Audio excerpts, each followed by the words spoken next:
My name is Kate Ball, 35 years old, a major in the U.S. Army Rangers. At my own welcome home party, the one that was supposed to be for me, my cousin Ryan held up his beer and announced to the 20 relatives and friends gathered in the backyard. A toast to Katie, fresh off her 6-month tour of filing papers in Germany. Must have been real tough stamping passports and making coffee for the colonels, huh? A ripple of laughter went through the crowd, strained but sharp enough to cut. My own mother quickly said, "Oh, Ryan, don't tease her." But her tone was one of pity, not defense. But the thing that killed me, the thing that really twisted the knife, was when Ryan turned to his own father, my Uncle Jack, a retired Navy SEAL legend, and said, "At least some of us in this family know what a real fight looks like, right, Dad?" And Uncle Jack just stayed silent, his eyes briefly flicking over to me, not offering a single word of protest. They didn't know that, deep in the pocket of my fatigues, was an ice-cold challenge coin, a gift from some of Uncle Jack's own brothers in arms. And they had no idea that his silence today would be the very thing that would make the truth explode later. If you've ever been made to feel like a joke by your own family, if your sacrifices have been treated as worthless, let me know where you're watching from. Hit that like button and subscribe, because this is the story of how a Stonewall of silence finally found its voice. The air in Fairfax, Virginia, was thick with that late summer humidity that clings to your skin, heavy with the scent of charcoal and grilled meat. Uncle Jack's backyard was the quintessential American scene. A perfectly manicured lawn, kids chasing a football, and the low hum of cheerful conversation punctuated by the clinking of beer bottles. The sizzle and smoke of the barbecue should have felt welcoming, like coming home.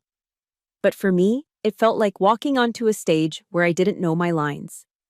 The greetings came in a flurry, warm but shallow. Quick, one-armed hugs from aunts and uncles, pats on the back from family friends. "Kate, good to have you back. You look great." It was all surface level, their eyes already scanning the yard for someone else to talk to. My Aunt Marianne, Ryan's mother, enveloped me in a cloud of perfume and scrutiny. She held me at arm's length, her perfectly manicured hands on my shoulders. "Oh, Katie, look at you. So thin and tan." It was meant as a compliment, I suppose, but all it did was reduce 6 months of grueling work, of long nights, heavy gear, and relentless pressure to a simple observation about my appearance. The reason I was thin and tan was irrelevant. Then came Ryan. He slung a heavy arm over my shoulders, his grip just a little too firm, a little too proprietary. He smelled of beer and the cheap cologne he'd worn since high school. "There she is," he boomed, turning me to face him. "Our little world traveler, how was the European tour? Get some good sightseeing in on the government's dime?" I forced a tight smile. "It wasn't a tour, Ryan. It was a deployment." He just chuckled, a dismissive sound that grated on my nerves. Right, a deployment." He said the word like it was a foreign delicacy he couldn't quite stomach. This was his stage, and he was the star. I was just a prop he used to make himself look better.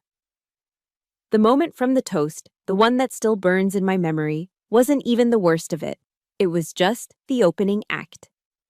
A little while later, an old friend of my parents, a kind man named Mr. Henderson, actually tried to engage with me. "So, Kate," he asked, his eyes full of genuine curiosity, "what is it you actually do over there? It sounds very impressive."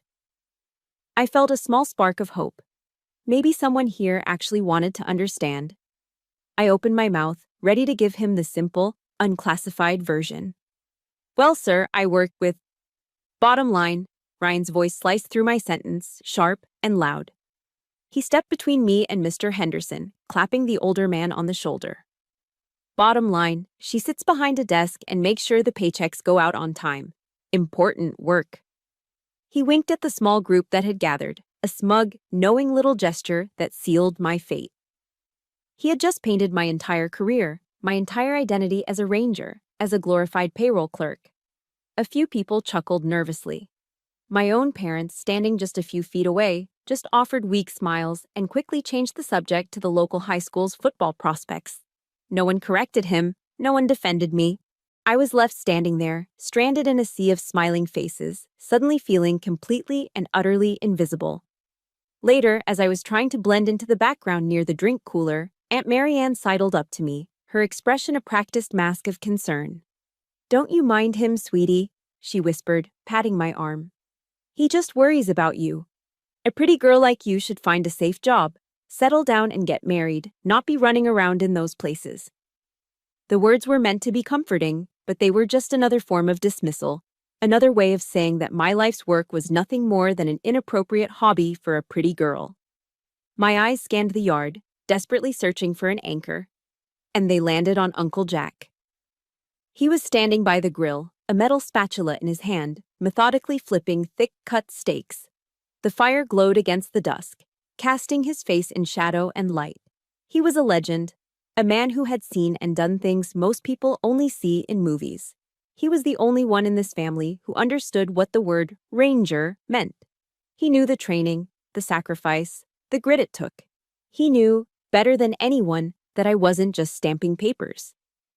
Our eyes met for a brief second across the yard. I sent a silent plea, a desperate hope that he would say something, anything. A simple, "That's not what she does, Ryan," would have been enough. A look, a nod, anything to validate my existence in this world he understood so well. But he didn't. He just held my gaze for a moment, his expression unreadable, and then he looked down, focusing his attention back on the steaks. That was it. His silence was a verdict. It was louder than all of Ryan's insults combined. It was a quiet confirmation that, in his world of elite warriors, I didn't register. I wasn't worthy of his defense. The betrayal I felt in that moment was a physical thing, a cold weight that settled deep in my chest. My hero, my idol, had just let me drown. I didn't make a scene. Years of military discipline had taught me to control my emotions, to present a calm exterior even when my insides were screaming. I plastered a smile on my face, the kind that doesn't reach your eyes, and found my parents. "I'm exhausted from the flight," I said, my voice sounding hollow even to my own ears. "I think I'm going to head out." They accepted the excuse easily, maybe even gratefully. No one tried to stop me. As I walked towards the gate, I could hear the laughter and conversation swelling behind me, the party carrying on as if I had never been there at all. My presence had just been a temporary, awkward pause in their regular programming. Sitting in the driver's seat of my car, parked down the street, I stared at my hands resting on the steering wheel. They were rough, the knuckles scarred, the palms calloused.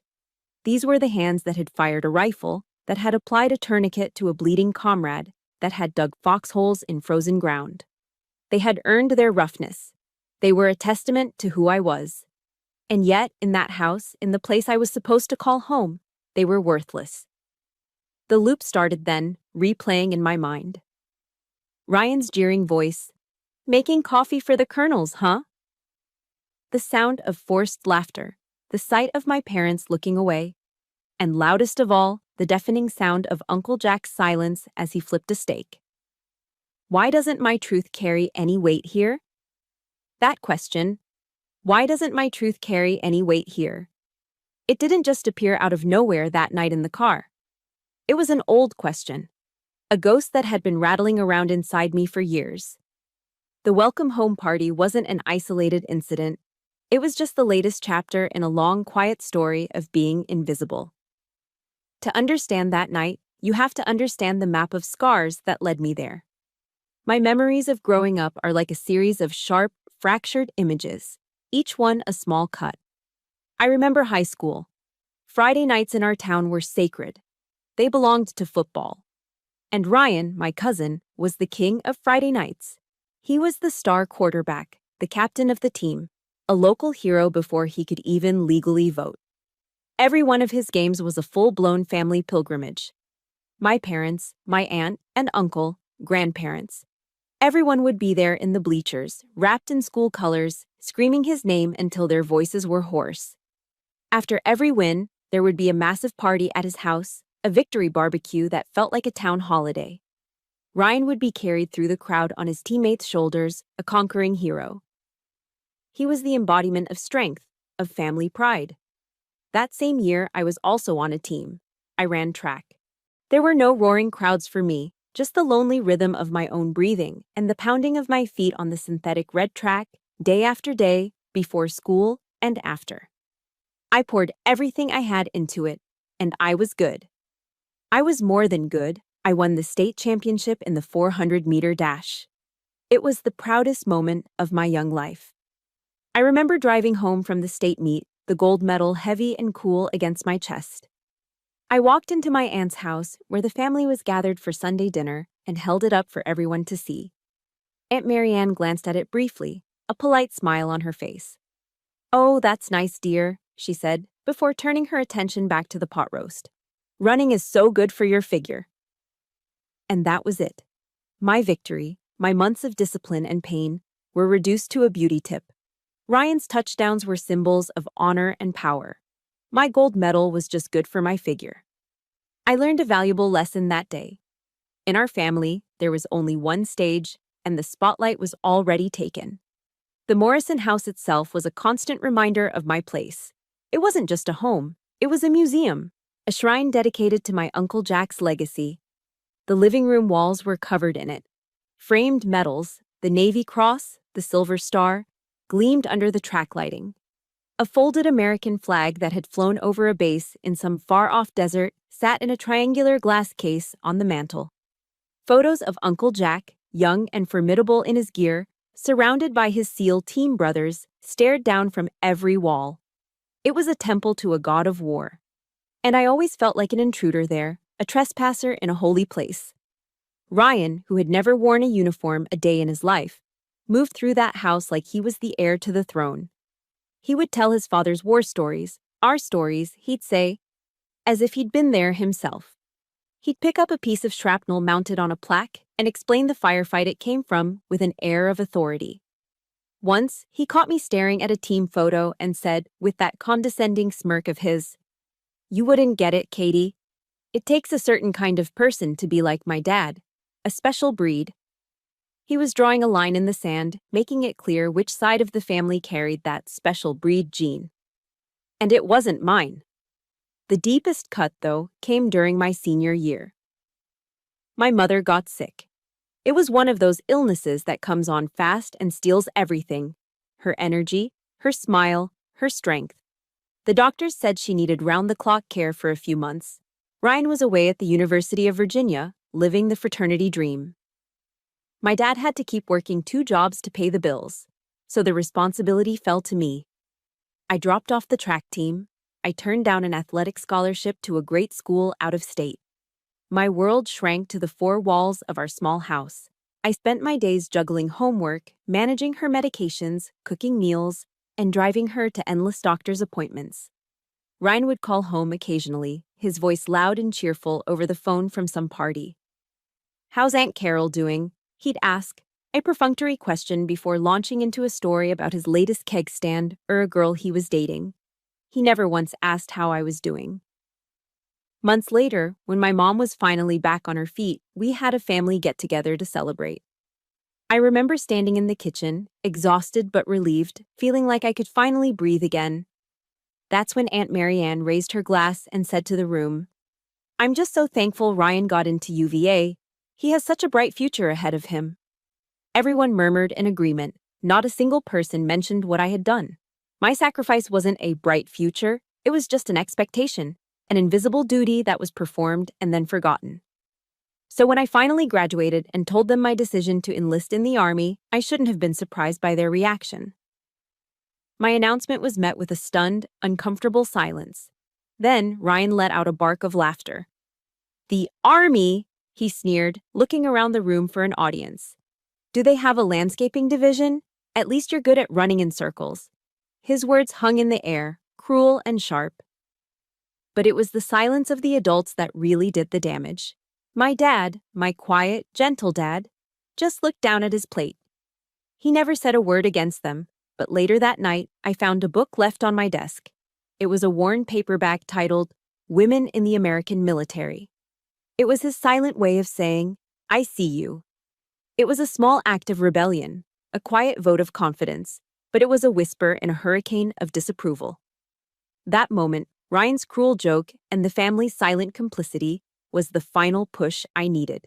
It solidified a resolve deep inside me. I was done trying to earn their approval with words. I would prove them all wrong, not for them, but for me. I would build a life and an identity so strong, so undeniable, that not even their condescension could touch it. I would do something they could never trivialize again.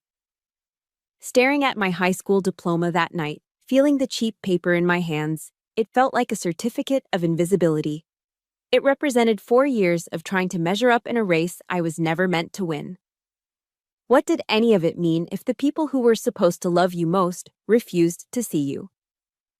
Staring at that high school diploma, I realized it wasn't a ticket to anywhere. It was a mirror reflecting a girl they refused to see.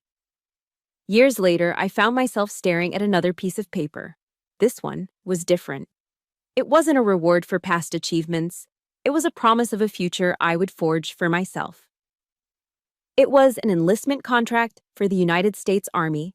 It felt like the first real decision I had ever made. My journey began at Fort Benning, Georgia. Under a sun so merciless, it felt like it wanted to melt the very skin from your bones. Basic training was the great equalizer. It didn't matter who you were or where you came from. The drill sergeants broke you down into your component parts and rebuilt you into a soldier. But even in a place designed to erase individuality, I stood out. I was one of a handful of women in a company of over 200 men. From day one, I felt the weight of their skepticism. It wasn't overt hostility, not at first. It was in the small things. The way the drill sergeants would watch me a little longer during push-ups. The way the men in my platoon would hesitate before partnering with me on drills.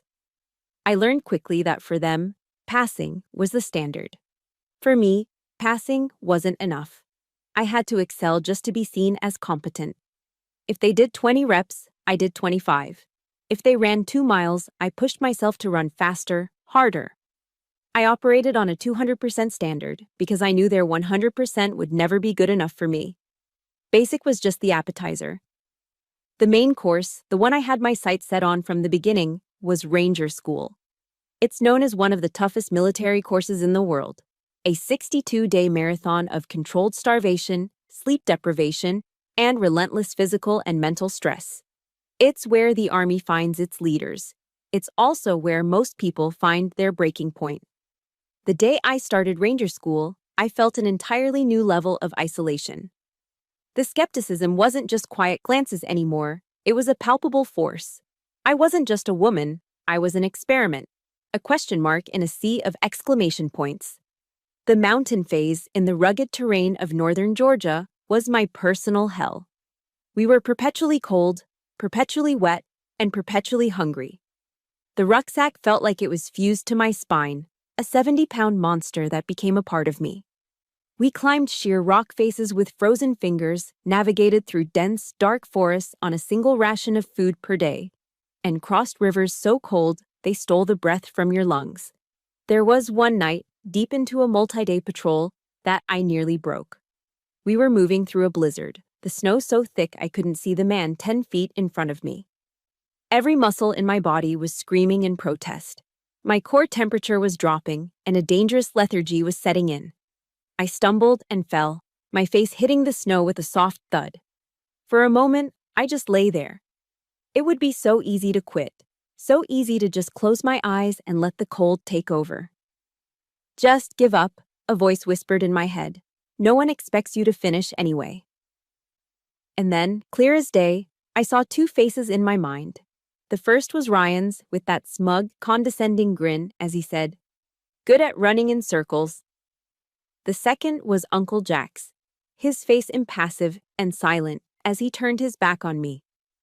The thought of them being right, the thought of them nodding knowingly and saying, "See? We told you she couldn't do it," ignited something inside me. It wasn't just motivation. It was pure, unadulterated rage. That anger became fuel. It burned hotter than any fire, melting the exhaustion and the cold. I pushed myself up, my arms shaking, got my feet under me, and took one more step, and then another. That night, something shifted, not just in me, but in the men around me. Until then, They had called me by my last name, Ball, in that clipped, impersonal way soldiers do. But a few days later, during another long patrol, a guy in my squad named Miller twisted his ankle badly. He was a big guy, well over 200 pounds, and he couldn't put any weight on it. The platoon sergeant was about to have him medically evacuated, which would have meant he'd fail the course. Without a second thought, I walked over to him. "Give me your rifle and your pack," I said. He looked at me, his face etched with pain and surprise. I didn't wait for an answer. I took his M4, slung it over my shoulder, and then hoisted his rucksack, adding another 45 pounds of dead weight to my own burden. For the next 6 miles, I half carried, half dragged him over the rocky terrain until we reached our objective. I don't remember much about it, just the searing pain in my shoulders and the singular focus of putting one foot in front of the other. We made it. Later that night, huddled together for warmth, Miller turned to me. "Thanks, Kate," he said. It was the first time any of them had used my first name. It was a small word, but it was everything. It was respect. It was acceptance. It was a start. Graduation day was surreal. I stood on the field at Fort Benning, gaunt and 30 pounds lighter, but taller than I'd ever felt. I was one of only 3 women in my class to make it to the end. When the commanding general pinned the black and gold Ranger tab on my shoulder, he looked me dead in the eye. "Welcome to the regiment, Ranger," he said. His voice was gravelly, serious. In that moment, I knew I had found it. I had found my family. Not one of blood, but one of sweat, sacrifice, and shared respect. Later that day, I found a payphone and called home to share the news. My mom answered. "Mom, I did it," I said, my voice cracking with emotion. "I graduated. I'm a Ranger." There was a pause on the other end. "Oh, that's nice, dear," she finally said, her voice distant. "That's wonderful. Just make sure you're staying safe, okay?" I hung up the phone, the familiar ache of disappointment settling in. She didn't understand. She couldn't. How could she? The world I had just survived was a universe away from her quiet suburban life. And if you've ever had a moment like that, a moment where you achieved something monumental and the people you wanted to hear it from most just didn't get it, please hit that like button. Let me know I'm not alone. And in the comments, just type one word. I get it. Because sometimes that's all we need to hear. My real validation hadn't come through the phone line. It had come from the quiet nod of a general, the weight of the tab on my shoulder, and the sound of my own name, spoken with respect. My old Ranger instructor, a man who seemed to be carved from granite, found me after the ceremony. He shook my hand, his grip like iron. "You've earned the tab, Ball," he said, his eyes locking onto mine. "Now, let's see what you do with it." My Ranger instructor's words, "Let's see what you do with it," followed me across the world. They were a challenge, a prophecy waiting to be fulfilled. I found the answer to his question halfway around the globe, in a place that God had seemingly forgotten, a place called the Korengal Valley. The soldiers who had been there before us had another name for it, the Valley of Bones. It was a jagged scar ripped through the mountains of eastern Afghanistan, a treacherous maze of rocky slopes and blind corners where the air itself felt hostile. Every rock looked like a threat. Every gust of wind sounded like a whisper of death. As a sergeant leading my own fire team, my job was to stay alert, to see the things others missed. And in the Korengal, there was always something to miss. Our mission was a joint recon patrol. My Ranger platoon was tasked with providing support and overwatch for a SEAL team that was moving deeper into the valley to scout a high-value target. The tension was a living thing. You could taste it in the dust that coated your tongue. We moved slowly, deliberately. The crunch of our boots on the loose gravel sounding like gunshots in the oppressive silence. Every step was a calculation of risk. And then, the world exploded. One moment, there was silence. The next, the valley erupted in a symphony of chaos. The crack of AK-47s echoed off the canyon walls, followed by the terrifying thump whoosh of an RPG.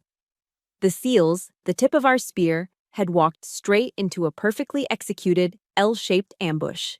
The radio in my ear became a fountain of pure panic. Contact front, contact right, we're taking heavy fire, 2 men down, we're pinned. The SEAL team leader's voice was strained, fighting to be heard over the cacophony of the firefight. They were trapped, caught in a kill zone with enemy fire raining down on them from the high ground on 3 sides. Our orders came down instantly, sharp and clear. My squad was to secure a strategic ridge to the west, a rocky outcrop that overlooked the SEALs' only viable path for retreat. It wasn't a glorious charge, it was a suicide mission. Our job was to become a target, to draw fire, to be the anvil so the SEALs could pull back before they were hammered into oblivion. We moved fast, adrenaline overriding the fear. We scrambled up the loose rock, the air around us alive with the angry buzz of bullets. We were just feet from the crest when I saw my squad leader, Sergeant Evans, jolt backward as if struck by an invisible fist. He went down hard, a dark stain spreading across his chest. No time to think, no time to mourn. In the chaos, a core piece of my training took over. In the storm, be the rock. The words of my ranger instructor echoed in my head. Without a conscious thought, I was in command. Get down! Find cover! I screamed, my voice cutting through the noise. I crawled to Evans, confirmed the worst, and grabbed his radio.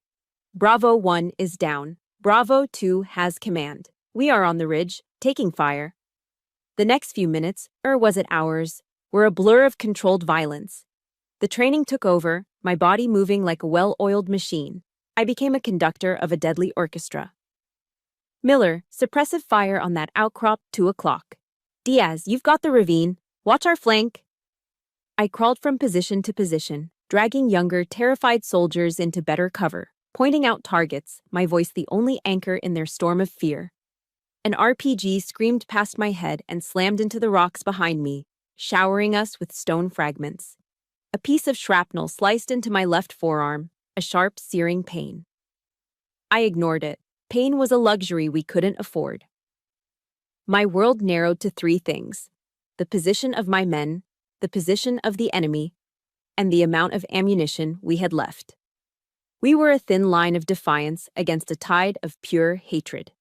We held. We did not break. We became a wall of stone. From our vantage point, I could see the SEALs below, using the break we were giving them. They were pulling back, dragging their wounded, laying down their own covering fire. They were professionals, the best of the best, and they were retreating because we were doing our job, because our wall was holding. I don't know how long we held that ridge. Time ceased to have meaning. But eventually, the roar of attack helicopters echoed through the valley, and the enemy fire began to slacken. The storm had broken. The silence that followed was more deafening than the battle itself. In the aftermath, as the dust settled and the medevacs landed, the reality of what happened began to sink in. We had casualties. We had lost good men. But we had held the line. A few days later, back at the forward operating base, one of the SEALs from the ambush came to find me. He was a giant of a man, with a thick, wild beard and eyes that had seen too much. I expected him to talk to our platoon leader, but he walked straight up to me. He didn't say much. He just reached out, took my hand, and gave it a firm, solid squeeze. His thumb pressed against the bandage on my forearm. "Thank you, Ranger," he said, his voice a low rumble. "You saved my brothers." That was it. No medals, no ceremony, just a quiet acknowledgement from one warrior to another. It was worth more than any award they could ever give me. Weeks later, I got a rare call on the satellite phone. It was Uncle Jack. His voice was casual, asking the usual questions about the food and the weather. But there was an undercurrent I couldn't quite place. He knew something. The special operations community is a small world. Word travels fast. "Stay safe over there, Kate," he said before hanging up. There was a pause. People are talking. My blood ran cold. He knew. He had heard the story from his SEAL contacts. He knew what had happened on that ridge. He knew about Sergeant Evans. He knew that I had taken command, that I had held the line. He knew everything. And in that moment, I also knew something else with a chilling certainty.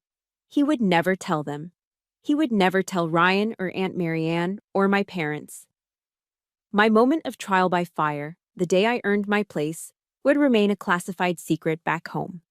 It would be buried under the weight of their assumptions, hidden behind the caricature of the girl who was good at running in circles. The heroic truth of what happened in the Valley of Bones would be my burden to carry alone. I looked down at my arm, at the small jagged line of the healing wound. It was a souvenir from the day I became Stonewall. A permanent reminder of a battle won on two fronts, one on a dusty ridge in Afghanistan, and another, quieter one, that I was still fighting all by myself. That small jagged scar on my forearm became a private symbol. To the world, it was just a minor wound. To me, it was a piece of the Korengal Valley I would carry forever. A physical reminder of the truth Uncle Jack and I now shared in silence. At home, back in the quiet rhythm of stateside life, I found myself touching it unconsciously. The raised skin a connection to a reality that felt a million miles away. It was a truth no one else in my family knew or cared to know. One afternoon, I was in the kitchen with Aunt Mary Ann, and she noticed it. She reached out, her fingers gently prodding the scar. "Oh, honey," she said, her voice dripping with cosmetic concern. "You should really put some concealer on that, dear. Scars aren't very ladylike." I just stared at her, my mind flashing back to the scream of the RPG, the smell of cordite, the weight of a dying man's radio in my hand. Ladylike. The word was so absurd, so completely disconnected from my reality, that I couldn't even form a response. I just pulled my arm back and said nothing. That conversation was a perfect prelude to what came next. A few months after I got back from Afghanistan, my phone rang. It was Aunt Marianne. Her voice was an octave higher than usual, a syrupy sweet tone she reserved for when she wanted something.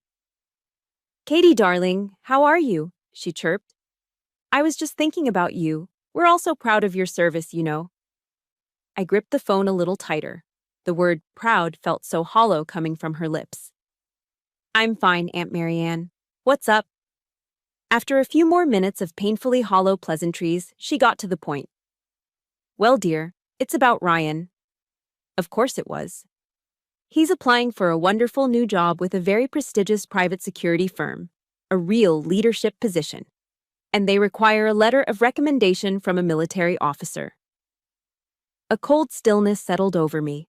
I knew exactly where this was going.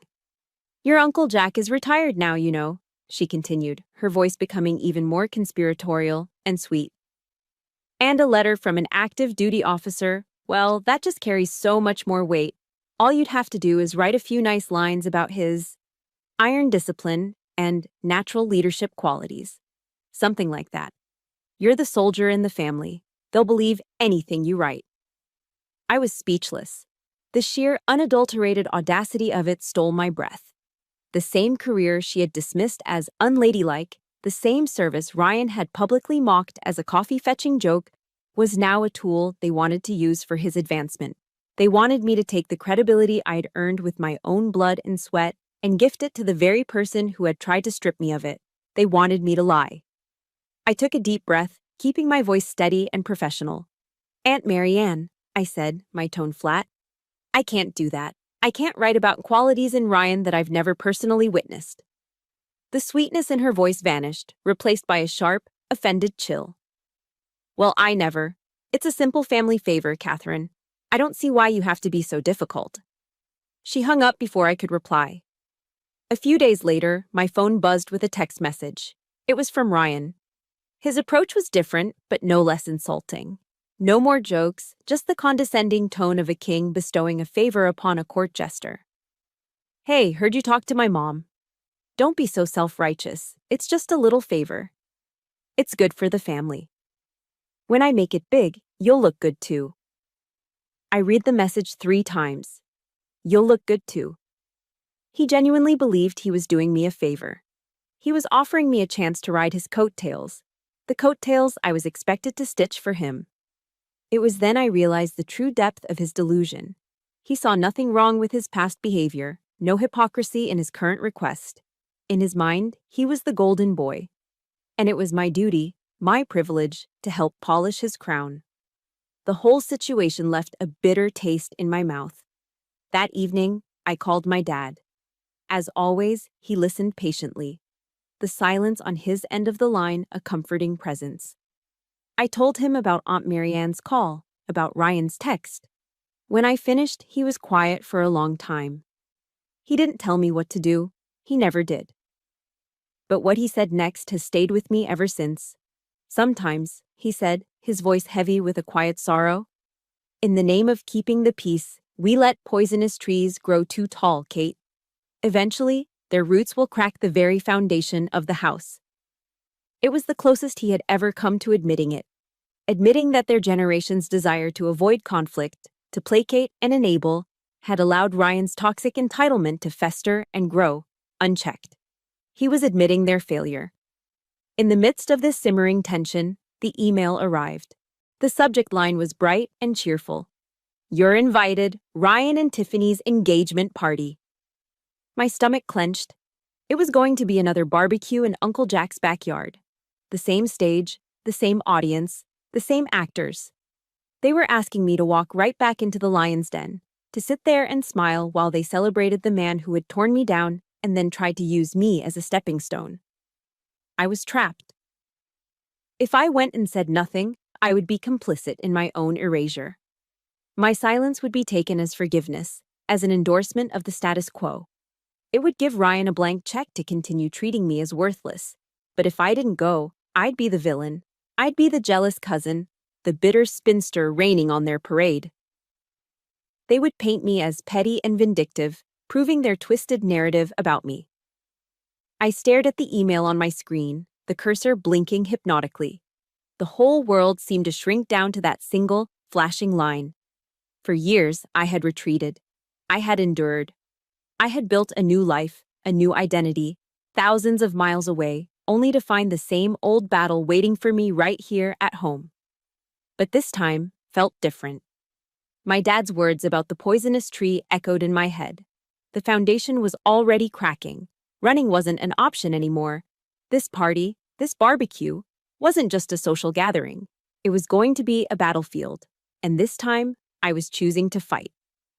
My finger hovered over the reply button, my resolve hardening into something cold and sharp. I was done being the quiet, accommodating niece. I was done being the family's punching bag. I would go to their party. But I wouldn't be going to keep the peace. I clicked RSVP, attending, and closed my laptop. The decision was made. There would be no more retreating. I spent the next few days in a state of calm resolve. It felt like the hours before a mission. The quiet focus, the mental preparation, the acceptance of the coming conflict. I wasn't angry anymore. I was simply ready. When I pulled up to Uncle Jack's house, it was like stepping into a time loop. Same manicured lawn, same smell of barbecue, same cast of characters. Ryan was, as always, the center of the universe. He stood near the deck, a beer in one hand, his other arm draped possessively around his fiancée, Tiffany. He was holding court, telling some loud, exaggerated story about his new job, his voice booming across the yard. He saw me arrive, gave me a curt, dismissive nod, and then turned back to his audience. It was a clear message. You are irrelevant here. I didn't try to engage. I got a glass of iced tea and found a quiet spot, becoming an observer. I saw my parents hovering near the edge of the crowd, looking uncomfortable, as they always did in the shadow of the Morrison clan. I saw Aunt Marianne fluttering around like a proud peacock, touching Ryan's arm every few minutes as if to remind everyone that this masterpiece was her creation. And I saw Uncle Jack stationed at the grill, his face thoughtful and hard to read as he expertly managed the flames. There was a fragile, paper-thin layer of celebration stretched over a deep well of tension. I could feel it. For about an hour, the play continued as scripted. Then, Ryan, his confidence inflated by a few beers, decided it was time for his favorite scene, the public belittling of his cousin Katie. He led Tiffany by the hand over to where I was standing. She was exactly the type I'd expected, perfectly coiffed, wearing a sundress that probably cost more than my monthly car payment, and a smile that was all teeth and no warmth. She looked me up and down, a quick dismissive appraisal from my worn-in boots to my plain ponytail. "Tiffany, this is my cousin Kate," Ryan said, his tone dripping with condescension. "The one I told you about, the career soldier." Tiffany's smile tightened. "Oh, right," she said, her voice a high, chirpy sound that grated on my nerves. "I hear you're in the army. That's interesting.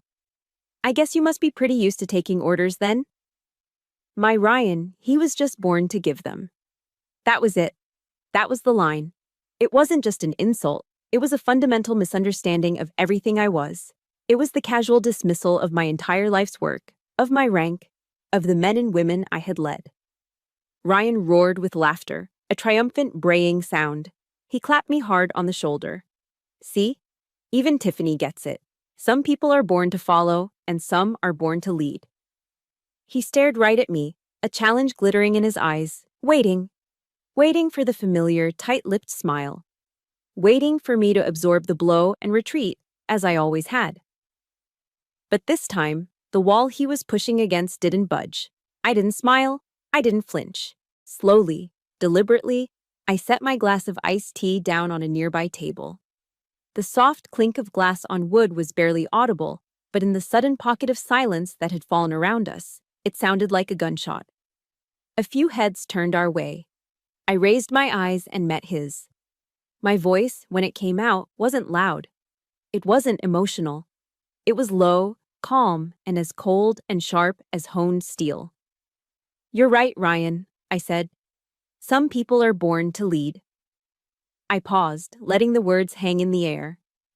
"The problem is, you've never led anything but your own cheering section." The effect was instantaneous. The air crackled and froze. Tiffany's perfectly painted mouth dropped open. The color drained from Ryan's face, then rushed back in a hot, blotchy tide of red. His bravado crumbled, replaced by pure, sputtering disbelief. What did you just say?" he stammered, his voice a fraction of its former volume. "You heard me," I said, my voice gaining strength with every word, steady and unwavering now. The years of suppressed anger, of swallowed insults, were finally being forged into something solid, something powerful. You wear the military-style t-shirts from the mall. You talk the talk you learned from your father's stories, but you have never been anywhere near the fire. You want to talk about leadership? You wouldn't know the first thing about it. I took a step closer, lowering my voice even more, forcing him to lean in. "You made a joke about my nickname at my own welcome home party. You want to know where it came from? You want to know how you get a name like that?" I held his stunned gaze. "Fine. They call me Stonewall. It was given to me by men whose lives depended on my leadership. It was earned with blood and sweat on a rocky ridge in the Korengal Valley. And that is not a name that you, or your fiancé, ever get to make jokes about again." Every word was a hammer blow, dismantling the carefully constructed facade of his superiority. A complete, dead silence had fallen over the entire backyard.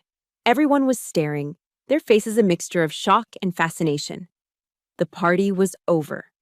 The play had been canceled. My gaze flickered past Ryan to the grill. To Uncle Jack. He had stopped flipping the steaks. The spatula was held motionless in his hand.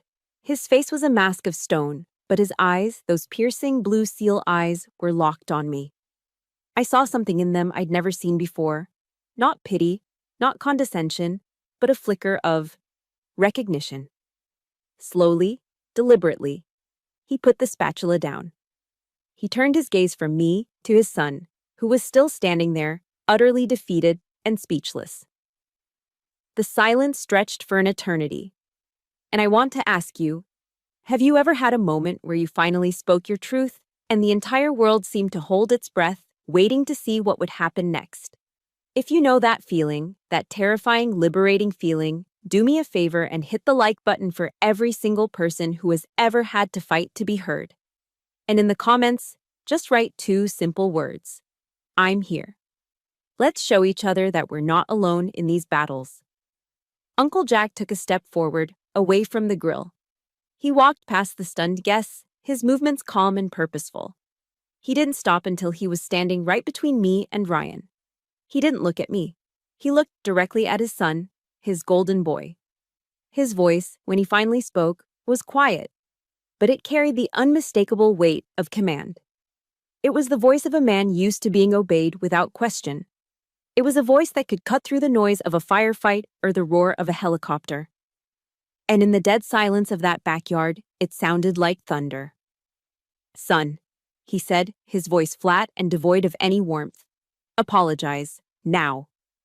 Uncle Jack's command, "Apologize, now," hung in the unnaturally still air of the backyard.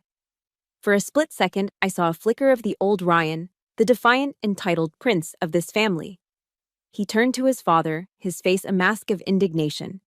"Dad, come on, I was just kidding around," he whined, his voice cracking. "She's totally overreacting." "I wasn't asking." Uncle Jack cut him off, his voice dropping another 10 degrees, becoming lethally calm. That was an order.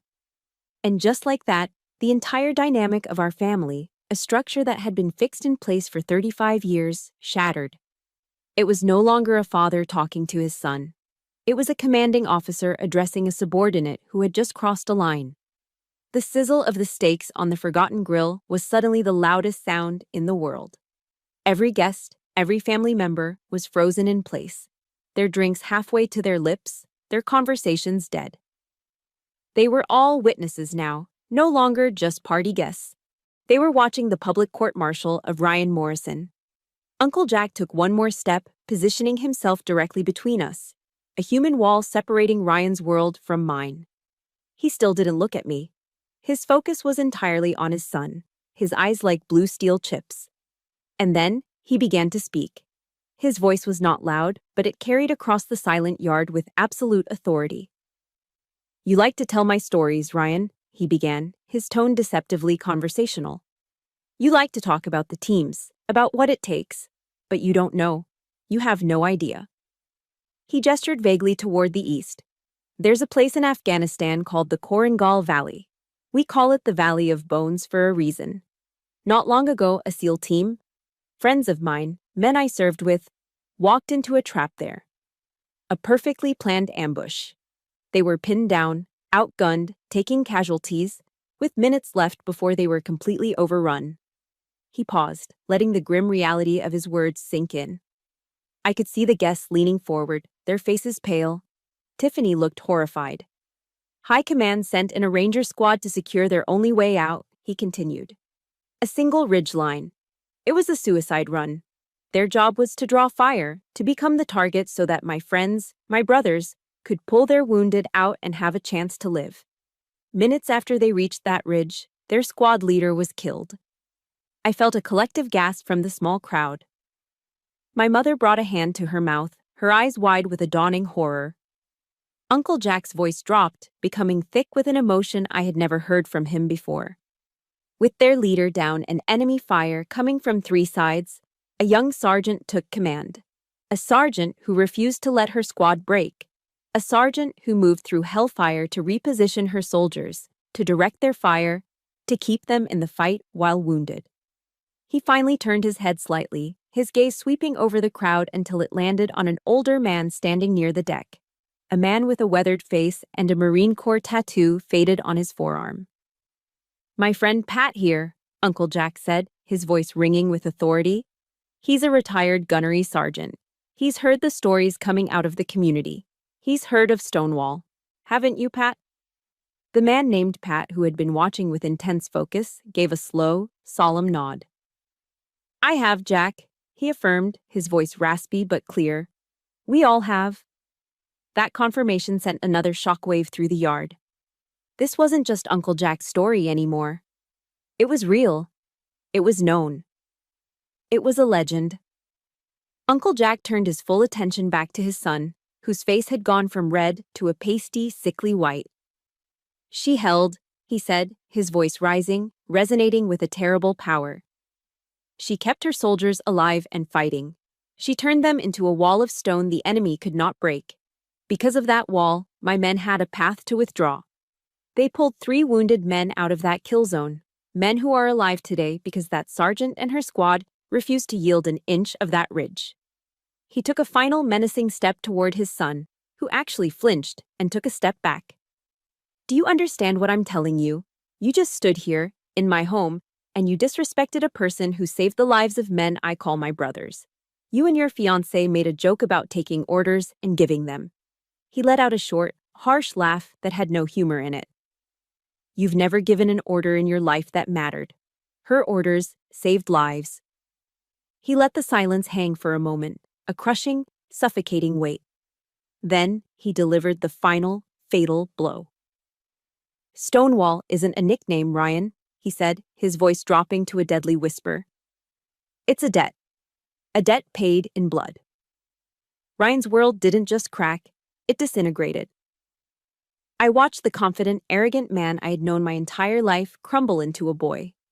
The bravado, the entitlement, the smug superiority, it all vanished, burned away by the fiery truth. He stood there, exposed and humiliated, stripped bare in front of his friends, his family, and the woman he was supposed to marry. Tiffany stared at him, her pretty face a mask of revulsion, as if she was seeing him for the first time and didn't like what she saw. She took a half step away from him, a small but definitive act of separation. Aunt Marianne looked like she was going to be sick, her face ashen. And all around the yard, the faces that had once held laughter and derision now held a completely different expression. It was awe. It was respect. And in some of them, I saw a flicker of fear. They weren't looking at Katie anymore. They were looking at a stranger, a woman they didn't know at all. Ryan stood trembling, unable to meet his father's relentless gaze. The weight of that gaze finally broke him. He turned to me, his eyes downcast, fixed on the grass between our feet. He couldn't look at me. The golden boy, the hero, the king of the family, was finally brought to his knees, not by a weapon, but by the truth. He mumbled, his voice a choked, pathetic sound. I'm sorry. Ryan's choked apology seemed to sever the last thread holding the party together. The aftermath was not loud or dramatic. It was a slow, awkward disintegration. People suddenly remembered they had early mornings or babysitters to relieve. They offered quiet, hasty goodbyes, their eyes avoiding mine, avoiding Ryan's, avoiding Uncle Jack's. It was a mass exodus fueled by discomfort. Within 15 minutes, the bustling backyard was nearly empty. Ryan and a shell-shocked Tiffany had vanished into the house, swallowed by the shadows. My own parents gave me a wide-eyed, helpless look before murmuring their goodbyes and retreating to their car, clearly overwhelmed and unequipped to handle the fallout. I stood alone by the now empty drink table, the adrenaline from the confrontation draining away, leaving behind a strange and profound emptiness. I had won. I had spoken my truth, and it had been validated in the most spectacular way possible, but there was no elation, no triumphant joy. There was only a bone-deep weariness, the exhaustion of a soldier after a long and costly battle. I picked up my car keys from the table, ready to make my own escape. The fight was over. It was time to leave the battlefield. Kate, wait! Uncle Jack's voice cut through the quiet. He was still standing by the grill, now a cold, dark monolith in the fading light. We need to talk. I hesitated, my hand on the gate latch. Part of me wanted to just walk away, to leave all this wreckage behind. But I knew he was right. I turned and walked back toward him. He gestured to 2 folding chairs near the darkened grill. We sat in silence for a long moment, the only sounds the chirping of crickets and the distant whine of traffic. He didn't look at me. He stared out into the darkness of his perfect lawn, his jaw tight. I'm sorry, he finally said, his voice low and gravelly. The words sounded like they were being pulled from somewhere deep and painful. And I don't mean for Ryan. He's got to own what he did. He has to live with that. I'm sorry for me. For my silence. I remained quiet, letting him speak. This was his confession, not mine. I've known the story for years, Kate, he admitted, his gaze still fixed on some distant point. The real story. I heard it through the community, from some of the guys on that SEAL team. They told me what happened on that ridge. He finally turned to look at me, and his eyes were filled with a profound, weary sadness. I didn't say anything, and I don't have a good excuse. Part of it was trying to protect my son from a truth I knew would gut him. Part of it was, I don't know, a stupid hope that he'd grow up on his own, that he'd figure things out. He shook his head, a gesture of self-disgust. I was wrong, he said, his voice raw. Completely wrong. My silence enabled him. It let him live in a fantasy world where he was the hero and you were the punchline. And that hurt you. It was a failure of leadership. It was a failure as a man. And it was a failure as your uncle. And for that, I am truly sorry. The apology was so direct, so stripped of any excuse, that it disarmed me completely. It was the apology of a man who understood the weight of his own actions. He reached into the pocket of his jeans and pulled out something heavy. He placed it on the small table between us with a solid, metallic thud. This is yours, he said. I looked down. It was a challenge coin, thick and heavy, made of antique brass. On one side was the trident insignia of a top-tier SEAL team. I flipped it over. The other side was engraved with two simple lines, Korengal Valley and the date of the battle. Their team leader, a Master Chief I've known for 20 years, asked me to find you, Uncle Jack explained, his voice quiet. He gave this to me the last time I saw him. He said it's the highest sign of respect a SEAL can give an Army soldier. He wanted to make sure you got it. He leaned forward, his eyes intense. He told me, find her. Tell her Alpha Team will never forget what she did. They didn't call you Ball, Kate. They didn't call you Sergeant. They called you Stonewall. To them, that's who you are. I picked up the coin. It was heavy in my palm, cool to the touch. It was more than a medal. Medals are given by institutions, by generals in formal ceremonies. This was different. This was a tribute from the men I had helped save. This was a piece of their world, their culture, their respect, given freely. It was a tangible piece of the truth, something that couldn't be twisted or joked about or ignored. It was real. Holding it, I felt the last of the anger, the last of the bitterness that had been my constant companion for so many years, finally begin to dissolve. It was replaced by something else, something quiet and solid. I looked up at the man sitting across from me. For the first time, I didn't see the family patriarch, the Navy SEAL legend, the father of my arrogant cousin. I saw a man, a fellow soldier, who had failed in his duty and was now trying, in the only way he knew how, to make it right. In his eyes, I no longer saw judgment or distance. I saw pure, unvarnished respect. Thank you, Jack, I said. The name felt right. The title, Uncle, belonged to a different relationship, to a past that no longer existed. We were not family in that moment. We were two veterans, sitting in the quiet aftermath, acknowledging a debt.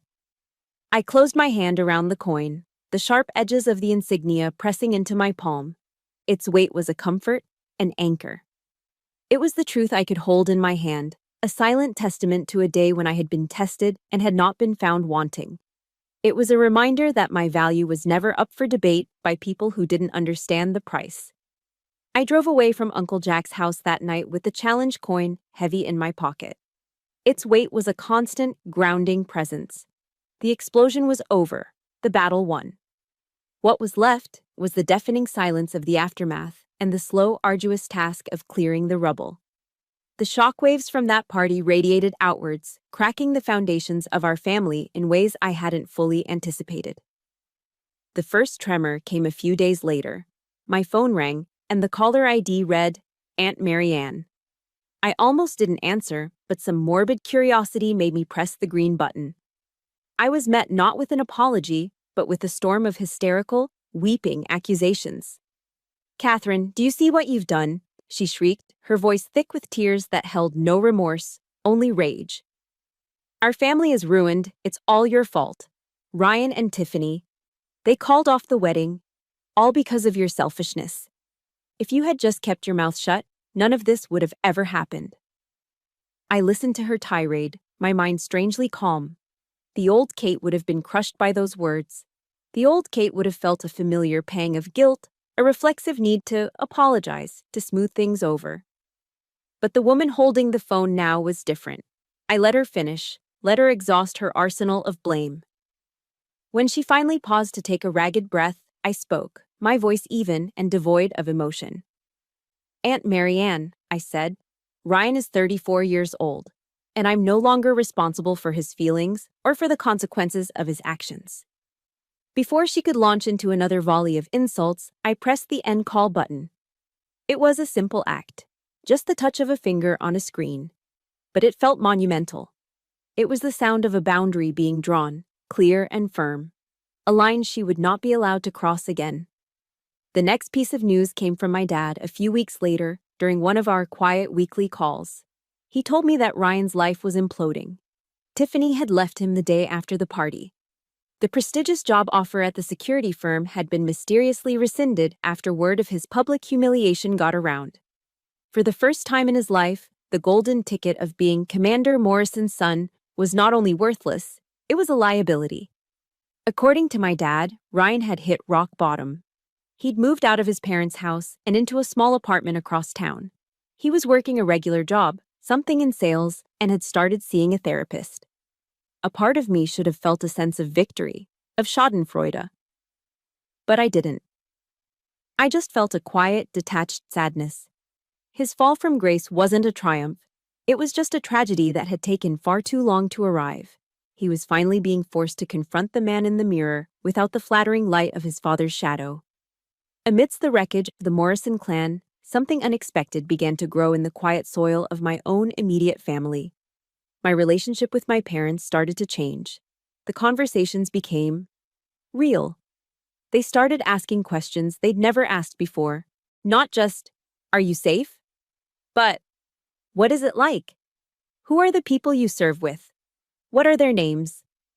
They stopped avoiding the core of who I was and started trying, awkwardly at first, to understand it. During one call, my mother's voice grew quiet, thick with an unfamiliar vulnerability. "I'm so sorry, honey," she said, and I could hear the genuine regret in her voice. "I was always so afraid of conflict, so afraid of making waves with Jack and Marianne, that I forgot my most important job was to protect you." Those simple words of confession, of accountability, meant more to me than 1,000 flowery apologies. It was the beginning of a healing I didn't even know I needed. The cracks in our own foundation began to mend. My bond with Jack solidified into something new and profound. We started talking regularly. We'd discuss military strategy, world politics, the challenges of leadership. He never offered unsolicited advice, but he listened. He understood the language I spoke, the world I lived in. He became the mentor I'd always craved, a source of quiet strength and wisdom. But I erected a wall around the rest of the Morrisons. The invitations to Thanksgiving and Christmas still came, first from my aunt, then from a grandmother, but I politely declined them all. I needed space. I needed peace. The price of admission to their family gatherings was silence and complicity, and I was no longer willing to pay it. I was learning that forgiveness isn't the same as forgetting. It isn't about pretending the wound never happened. For me, forgiveness was about letting go of the anger that was poisoning me, not them. And letting go sometimes means letting the relationship go too. It means creating distance not as a punishment, but as an act of self-preservation. My dad, in his simple wisdom, had read me a verse from Psalms once, one that he loved. "Be still and know that I am God." I had reinterpreted it for myself. Be still and know your own worth. One evening, I was scrolling through my phone contacts, doing some digital housekeeping. I saw Aunt Marianne. I thought of her tearful, blaming phone call. I thought of all the years of dismissive comments and fake smiles. Without a moment's hesitation, I pressed her name and tapped Delete Contact. A small, clean act, a final boundary. Then my thumb hovered over Ryan's name. I thought of the boy who had raced me to the oak tree in our grandparents' yard. I thought of the man who had torn me down to build himself up. I thought of the text message, dripping with arrogance, and then I thought of what my dad had said. About him seeing a therapist, about him finally facing himself. I remembered the choked, pathetic sound of his apology in the backyard. My finger stayed there, hovering over the screen, suspended between deletion and preservation. I didn't know which one was the right choice. I didn't know if he was capable of change, or if some poisons just run too deep. For the first time in a long time, when it came to Ryan, I felt nothing, just a quiet, uncertain stillness. So I did nothing. I locked my phone and set it aside, leaving his name and number suspended in a digital limbo, a question mark I wasn't ready to answer. For years, Ryan's contact information sat untouched in my phone, a digital ghost I chose to ignore. Life moved on, as it always does. I rose through the ranks, eventually becoming a lieutenant colonel with a battalion of my own Rangers to lead. I found my purpose not in battle, but in mentorship, in shaping the next generation of soldiers. I guided young officers, both men and women, telling them what my old instructor had told me: earn your place, then make it matter. My life was full. It was meaningful. The wounds of the past had scarred over, becoming a part of my history, but no longer a source of daily pain. Then, one cool autumn afternoon, a text message lit up my screen from that dormant number. "Kate, it's Ryan. I know it's been a long time. I'm back in Fairfax for Thanksgiving. If you're in town, I'd really like to talk. No pressure if not. I'd understand." I stared at the message, that old, familiar uncertainty flickering for a moment before extinguishing. The question mark I had left hanging all those years ago was finally demanding an answer.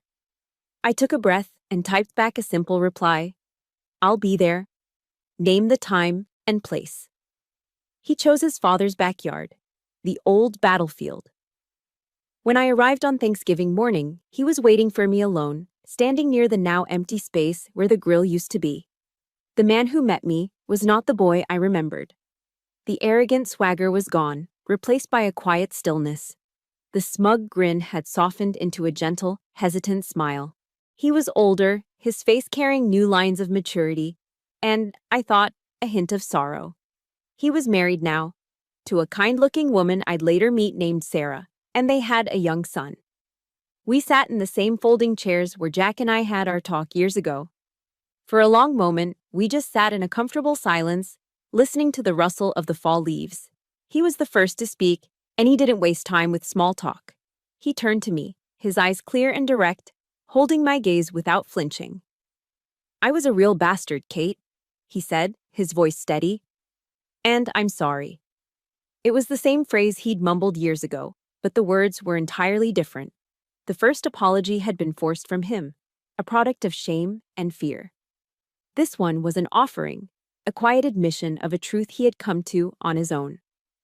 "I spent years in therapy trying to understand why I was the way I was," he continued, his gaze drifting across the yard, as if seeing ghosts of parties past. "And it always came back to you, and my dad.